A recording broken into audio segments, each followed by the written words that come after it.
Hello guys. Tunin Thusim khat anangai ote. Tua Thusim kain saiding hi le. Thusim ta hin kay matan kana tu Thusim Thilha Thusim khat kain saiding hi e. Thusim chana pantaw te. High school kana sim lai chun hostel la kana in ni khat in pot dingin kahong do tan. School apat gari mat na ding chu agam la thim in gari mat na ding ka pha chun khu azing thim tan gari ka ki khamin ka hong to do in ka kum na dimun ka pha chun khu azing tan ka hong kum in ka khulang ka hin zon tan hi ka khu chu mian road apat kilometer som ni ho a hi in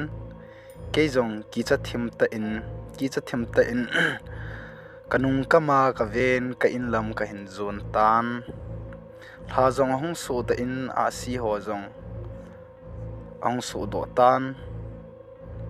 lam ka hin zo lai chun i dang ka gyal pon ka khu pha masanga hamul zo pa ding bo chu kalung in a in kha phul ma jing in ka hung in hamul chu nai tul tan a hi heti chun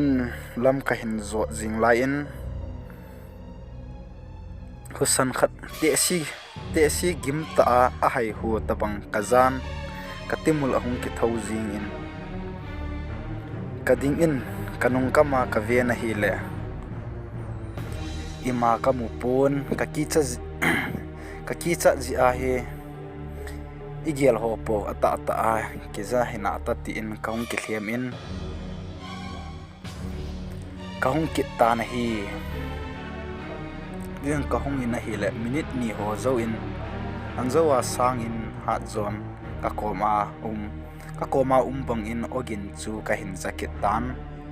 ka kicha be set in kalu a bom ti a phajing in a hi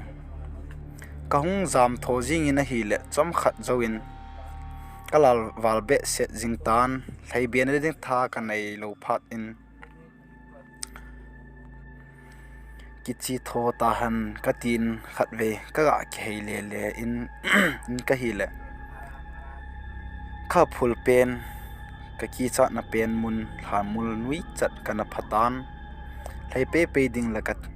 thlai pe di ka ti jong le la tha ka nei tapon lungdon man in ka khot zung te ni ka kil in cross ka simin da olo be in pathin la khat jesu nung zui ding ke ka ki pantai ti ka hen san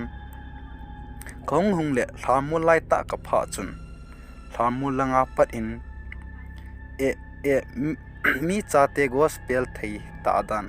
ka ti za e ahung kitin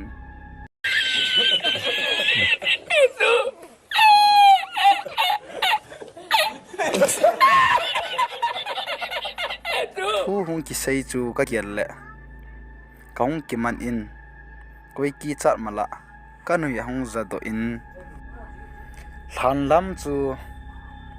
kang chan ka ga ki hei in ka viana hi le te si khat se cha khat le pai cha khat a ki choi in kin jong he pu